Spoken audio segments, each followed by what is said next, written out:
student at SMK Munshi Abdullah, we struggle a lot with the hot weather, especially toward the outsider student. So, we come up with a solution.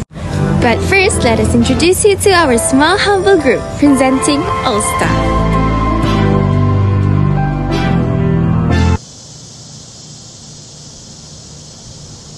Students struggle walking to school without a proper equipment to protect themselves from the hot weather. So, we decided to create the umbrellas.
We can do plastic bottle.